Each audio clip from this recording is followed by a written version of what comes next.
capabilities of the Navy in maritime surveillance, anti-submarine warfare capabilities, and how did they perform during the Operation Sindoor, sir?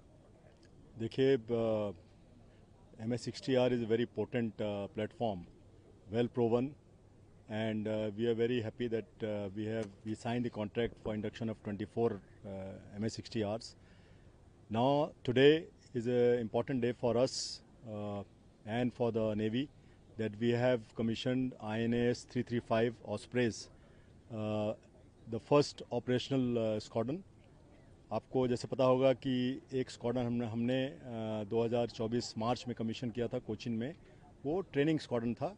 So that squadron provides, ensures that the requisite training is provided to the crew so that they can operate this helicopter effectively, efficiently, and with full combat readiness from our platforms at sea. So we are very happy that this squadron has been commissioned today. This will obviously add great value to the combat readiness of our surface platforms at sea, because it will enhance their anti-submarine warfare capability, anti-surface warfare capability, maritime domain awareness capability, and also they will be a deterrent to any platforms, especially the surface and subsurface platforms of our adversary. So we are looking with great interest and with great pride when they embark our fleet units at sea. Sir, during your speech, you said they were operational during Sindoor. About their performance in the operations? You know that Operation Sindoor is still on. Therefore, any operational details about performance of platforms, etc., is not in order. Suffice it to say that they were embarked on our units and they did what they are supposed to do. Sir, this is first batch for MH-60 helicopters. Now, the requirement of the Navy is huge. Can you tell us how much is the requirement, and whether we plan to induct any indigenous helicopters also in this size and role in future, sir? As you are aware that we have already decided for ourselves that we want to be a fully Atmanirbhar force by 2047.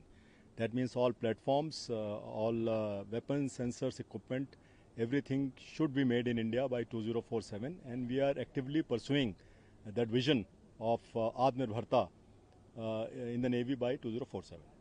The helicopters are no different, so to meet the immediate requirement, we have got these 24 helicopters, but there are parallel processes also on, especially the design and development case of multi-role helicopters. There is a case for utility helicopter maritime, and both these cases are being pursued with our industry, especially the HAL and other DPSUs.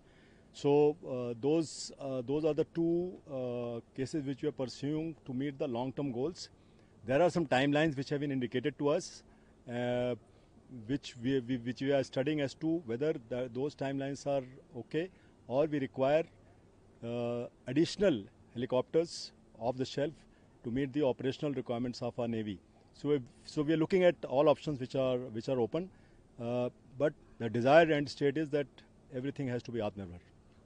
Sir, you talked about the MQ-9B Navy for surveillance roles. Any other surveillance aircraft the Navy is looking at from indigenous sources, sir?